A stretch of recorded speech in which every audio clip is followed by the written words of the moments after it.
what's up, everybody, and welcome to another edition of On a Couch Talking Sports. As always, I'm Robbie. Kyle is here as well. Kyle, how are you tonight, buddy? I'm doing great. I'm having some zingers and just chowing down, just partying up. There you go. Yeah, party. Yeah, are you eating zingers to give yourself zingers to tell during the episode? Yes. All right, so those will be forthcoming. So if you watched last week's episode, you'll know that we sort of started a little theme series of episodes here where we've been sort of going back through the history of various sports that we all enjoy.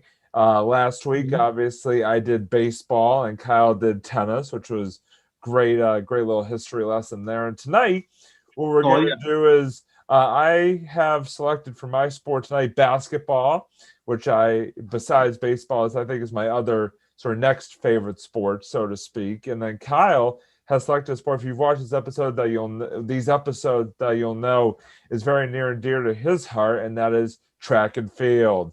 Yes, Kyle was a 4-year track athlete in high school, and then also continued on in college, as we've established in past episodes. So tonight, like I said, we are going to be sort of delving into the history of both the sports of basketball and track and field. And so, Kyle, why don't you start us off with what you have learned about the glorious activity of track and field? All right. So after looking at, now mind you, just a fun little fact here. I got this from scholastic.com. So, Okay. pretty Okay. reliable source, if you're, especially if you're a kid, that's where you're probably going to look for a lot of information there. um, but so essentially, track and field is pretty much one of the oldest sports of all time.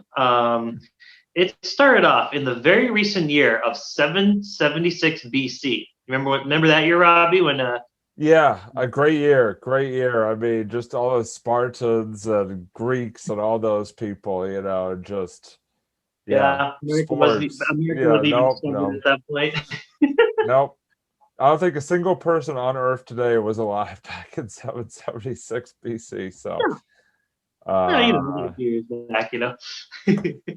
so there you go. But yeah, so it was and excuse me. So it's been around for 11 centuries, as I was saying, right around the time of ancient Greece, and they started off with the Olympic Games, which, as we know, are still a thing today. They still do Of the Olympic course. Games. Obviously, not limited to Greece. They do it in all different countries and different nations, stuff like that. So and the interesting thing too is back then they only did it for men. Because nowadays, you do it for men and women. You have your men's track, women's track, men Right. and women's field events and stuff like that. But back then it was only for men because I guess women they just didn't think women were capable, unfortunately, which is a very sad thing because we saw a lot of progression over the years on saying, hey, you know what, women can do this too. So Yeah, I mean, always there seemed to be that progression among all civilizations as time went along. So can't say I'm at all surprised about that. But yeah, oh yeah. But so it also carried over to the Middle Ages during and in 12th century in 12th century England, which had like kind of a short revival period.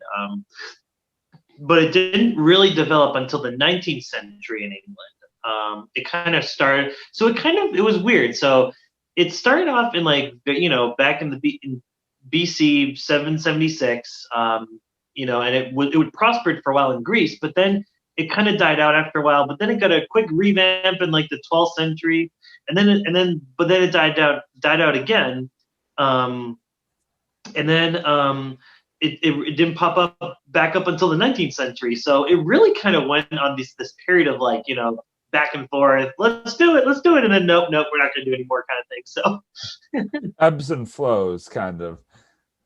Yeah, exactly. So it was kind of strange, like, which I guess was kind of similar. Well, no, even tennis wasn't this indecisive. They just kind of tennis was like, hey, this is possible. They kind of took like Much more something that was, consistency. Yeah.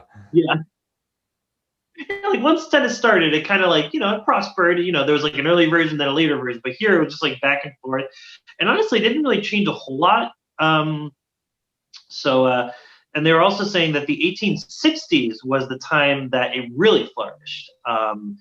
And specifically 1866 was the first English championship that was held by the newly formed Amateur Athletic Club. So yeah, from there it just kind of that's where it really really prospered a lot since then. And even early 1900s they were saying, and it wasn't until about actually 1921 that they were saying representative from 6 countries formed an athletic federation for women. So I think that's kind of right around the time where women were actually like regarded, be like, hey, look, women can do sports, so just include everyone, Yeah. So. Power to the people. Exactly, right. So it's had a very interesting history. It really kind of dipped in and out, and nowadays people know it as like this it's such an interesting sport because it goes on for a long time, but the events themselves are kind of more in like short spurts. You can finish your event fairly quickly. A lot of times you kind of have to wait, like depending on what event you're doing, how many events you're doing, stuff like that. So and what the cool thing about being a track athlete is you can choose to do field and or running, which is really cool. So Right. and there's so many different options like jump, like high jump, long jump, throwing like the discus, shot put, weight, hammer, javelin, and you can do your sprints and distance. So what I always loved about track is how it really kind of fit to like a lot of different athletic play styles. You don't have to be a specific type of person to go there. I feel like it's one of the most diverse sports around. So even if you're not fast, then that's okay. Try something else. Try jumping. Try throwing. If you prefer being fast, okay, then do the sprints. Do the relays. So I've always appreciated track for that, and that's why it's always been one of my favorite sports. And it's just a nice sport too. It's a very community driven sport too. When you have friends there. And it's just great when you go and cheer on your friend's event while you're kind of taking a break from your own event. And it's great when you see your friends, cheering you on while you're doing your own event. I've always really appreciated about that. So, just a quick little history lesson. Nice. Nice. Yeah. Track. Yeah.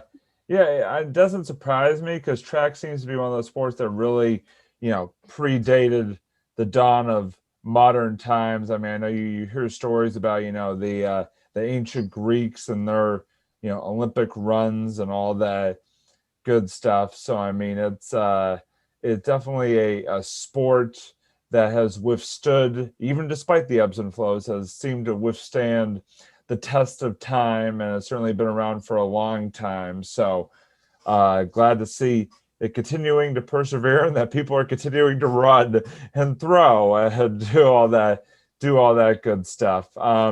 Yeah, it's interesting because it's just one of those sports that even though it's been around for so long, it hasn't changed a whole lot. A lot of the very like basic fundamentals of track are still there to this day. Running is running. Running is Exactly. running. There's not a whole lot you can change. Maybe you can No. update the equipment and stuff like that, but the core sport of it is really is not that Right. different from what it used to be. So True. Yeah. No. I mean, you can only alter your running so much. That's for sure. Well, cool. Thank you, Kyle, for that little history lesson there on track and field. And now it's time for my own little history lesson here about the great sport of basketball, which actually was created somewhat locally to here. Obviously, we are based in the great Commonwealth of Massachusetts, and the sport of basketball was created in the Commonwealth of Massachusetts back in 1891 by Mr. James Naismith, who, by the way, is who the National Basketball Hall of Fame is named after, and the National Basketball Hall of Fame, like the invention of basketball, located in Springfield, Massachusetts. Yeah, so like I said, James Naismith who was a school teacher. Sorry, I thought I heard something really random. I'm going crazy, Kyle, hearing things. Yeah, I'm going crazy. The damn ghost, get out of here. Sorry about that, folks. But yeah, James Naismith, who was actually a school teacher in Springfield, created the game for, I guess, his physical education class back in 1891. And the game was originally began using peach baskets as well as a soccer ball as the main ball. And the interesting thing that I learned was originally the peach baskets retain their bottom. So instead of, like, in how in modern basketball, obviously you shoot it in the hoop and it comes down through the net and, out of the hoop. But originally the ball obviously would stay in the peach basket. So players have to go physically and like reach into the peach basket and grab the ball out to then to continue on with the game. But what they did, so then what they ended up doing was they ended up cutting holes in the bottom of the peach baskets eventually, so obviously the ball would fall out of the bottom. And actually, originally, for the first 5 or so years, there was no dribbling in basketball, too. Dribbling didn't enter the game until 1896. So originally, passing was the main form of moving the ball up and down the court before dribbling entered, like I said, in the late 1890s. So it's kind of gambling aspect, huh? Yeah, in a way, exactly. A lot of teamwork. I mean, basketball is, kind of known as really a team game, and literally a lot of teamwork involved in the early years. With all that passing, getting good the hand-eye coordination. The first pro league for basketball was formed in 1898, called the National Basketball League, which then evolved obviously into today's NBA, National Basketball Association. A couple of other sort of quick little historical tidbits about the sport of basketball, especially here stateside, because obviously this is sort of where basketball was invented and was predominantly played early on. The first collegiate game of basketball was played in 1895 between Hamline University, based in Minnesota, as well as the Minnesota School of Agriculture. So Minnesota was the home to the first collegiate game of basketball. And then, interesting, another sort of local side note, the first women's basketball, I should say, began in 1892, so a year after the creation, at Smith College, based out in Western Massachusetts here as well. So a lot of Western Mass feel to the invention in early years of basketball, and like I said, as evidenced by the fact that the Baseball Hall of Fame, the Basketball Hall of Fame is still based out in Springfield. By the way, I've been 2 times in my life to the Basketball Hall of Fame. Definitely a cool visit if you get a chance to go there at some point. Definitely, I would highly recommend it. So yeah, those are sort of my tidbits about basketball. I was really interested. I think the part that really interested me the most about what I learned was about the peach baskets, and about the fact that, like, at the beginning they didn't actually, like, they kept the peach baskets closed, so you had to, like, actually reach in and take the ball out and then continue on with the game. I thought that was very fascinating, and also the fact that they used a soccer ball early on. Definitely different dimensions, a different feel to it, I'm sure, than a regulation basketball is. So yeah, some good stuff there. Hope everybody learned something that they didn't already know about basketball. If you have any other sort of tidbits, folks, that you would like to throw in about the sport of basketball, feel free to drop us a comment Or track. Or track. Yep, exactly. Or track. Definitely would like to hear your take on the history of both of those sports, as well as any other sports that we have covered or will cover throughout this little series that we're doing here. But now, obviously, we will begin to transition to the second half of our episode, which as always includes our two favorite segments, the Sue's Reviews and what is currently known as Robbie's NFL playoff football recap. So Kyle, what do you have for us this week in terms of the newest Sue's Reviews? Okay, so I know I've been like on a huge binge of Prince of Persia. I've just been like talking nonstop about it, and I promise this will be the last review I do based on the Prince of Persia series of anything. So, Kyle, you but can review as much Prince of Persia as you want. You know, you yeah. just follow your heart. You know, it's all good. So I wanted to share after talking about the incredibly famous, and I have it right Well, that's a here. really big close up of Kyle's face. Ooh, sorry, that's my neck. Yeah, you're just gonna see my neck for like the next 5 minutes. No, I'm just kidding. Basket the glory, folks. It is Kyle's neck. I probably should have actually prepared that before I did that. Anyway, so I've been talking about this little number here, the Prince of Persia. Yeah, see my face. Hello. Yeah. Oh, look where close up. I'm making my close up. And I was saying how much of a great game this is and a great series. And even some of the games, like some of the later games, were a little more of a mixed bag. They all still, I think, brought something really great to the table in their own way. Even if they didn't always innovate, they always made really solid games of that series. And I really don't think there's a bad game in the Prince of Persia series. Right. But however, I did want to talk about something that kind of sinks way below the series quality, and that is the Prince of Persia movie that came out in 2010, starring Jake Gyllenhaal as the Prince of Persia, even though he's not technically Persian or Iranian or anything of that descent. I don't think so. And it also has Gemma Arterton, Ben Kingsley. Yes, Gandhi. Really like Oscar-winning Ben Kingsley. This is probably a pretty big paycheck role for him. And Alfred Molina, of course, among others. So the movie was it was okay. I don't think it was the worst movie of all time, but it was kind of a mixed bag because I just thought the movie kind of took itself a little too seriously at times, where it's supposed to be a very kind of like a fantasy type of movie, very fantastical, and it kind of like that. What I liked about the games was that it kind of had the first game especially had some pretty good humor in it, whereas the movie kind of like sometimes I feel like they leaned on the drama a little bit too much, and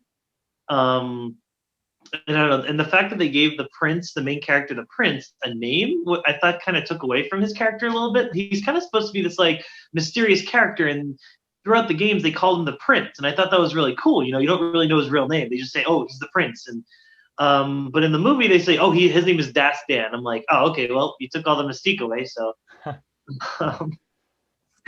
but it's too bad because the cast, I actually really like the cast. I think they're a really great cast. Jake Gyllenhaal is such a great actor. He is incredible, especially if you've seen his more current line of work, like Prisoners. Donnie Darko, he's been great. I mean, not current. I should say his whole line of work. He's really had like many good movies. Nightcrawler. But for this, just I don't think it really kind of matched the quality of his movies. Like, the effects were good. It's a Disney produced movie, so obviously, with Disney behind the helm, they're gonna have lots of money. They can throw lots of money, and they had some really fancy CGI and everything. But I don't know. It just it did kind of capture the spirit of the game, but I think the story kind of like, because it kind of took itself a little too seriously. It was like, okay, I don't know. It was still a little bit of, I don't know. It's hard to explain. It wasn't as enjoyable as I would have liked it to be. With that said, I think there's still some good action scenes. There's still some really good stunts. I thought they had really good choreography for all that stuff, but I just think the story kind of is where it really kind of like failed a little bit. Like it just kind of, yeah, it just didn't really live to the up to the expectation of the games. But also it's hard to make a movie based on a video game because video games have very limited stories sometimes, and sometimes when you try to stuff more of that's like when you try to stuff more into that very simple story that the game had, it kind of tends to like inflate the movie too much. So I think that's one of the problems that video game movies have. So, but it's an okay movie if you want to kill 2 hours and you're really bored. So it's like I'm not gonna say it's the worst movie of all time, but definitely could have been better. So. Well, there you go. Hey, you know what? Sometimes you're gonna have those movies that could have been better, could have been worse. It's it's the way things are. It's just the way it is. Well, thank you, Kyle, for that lovely edition of the Sue's Reviews, and now we'll move on to Robbie's NFL playoff recap. This weekend, obviously, was the divisional round of the NFL playoffs, and we had 4 very exciting games. We had on the AFC side, the top-seeded Kansas City Chiefs defeated the Cleveland Browns to move on to their 3rd straight AFC championship game, although one negative for the Chiefs was that their quarterback, Patrick Mahomes, did have to leave the game earlier with a concussion. So now they are sort of going through concussion protocols with him, and so it's still unclear whether or not he will play this week or not in the AFC Championship game. But like I said, the Chiefs do move on to their 3rd straight AFC title game. And on the other side of the AFC, the Buffalo Bills are moving on to the AFC title game as they defeated the Baltimore Ravens. This will be the Bills' first AFC title game appearance since 1994. So the people of Buffalo very excited about that. And then on the NFC side, you had the Green Bay Packers defeated the LA Rams on one side of things.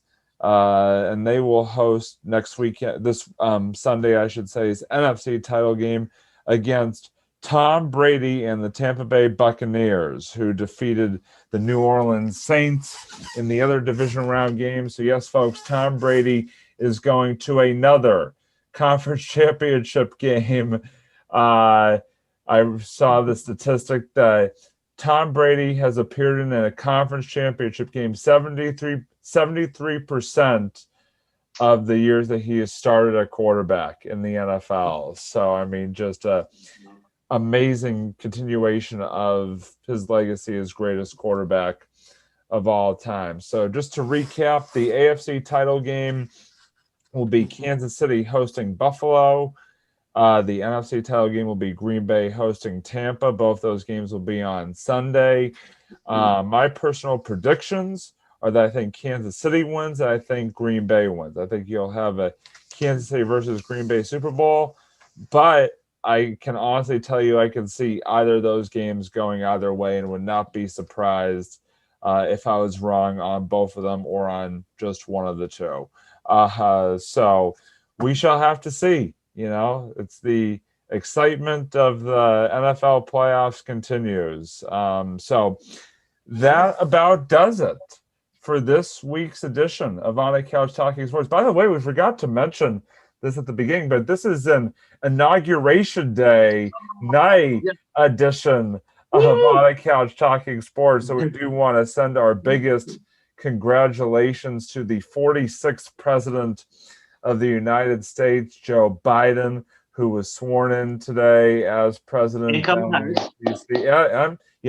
the first ever female and African American female vice president, Kamala Harris, who was sworn in as well. So they've begun their duties as president and vice president. So very excited for them, and I hope and pray that they can take this country and really get us back on the right track here when it comes to the pandemic and just everything else that is going on in the world right now. I think they will definitely be a team of uniters when it comes to leading this country forward into a new era down there in Washington, D.C. So, like I said, big congratulations to them. All right. So that wraps up this week's edition of On a Couch Talking Sports. Thank you, everybody, as always, for tuning in. And as always, stay safe out there. And as always, he's Kyle. I'm Robbie. And we'll see you next time here on a Couch Talking Sports. Bye, everybody.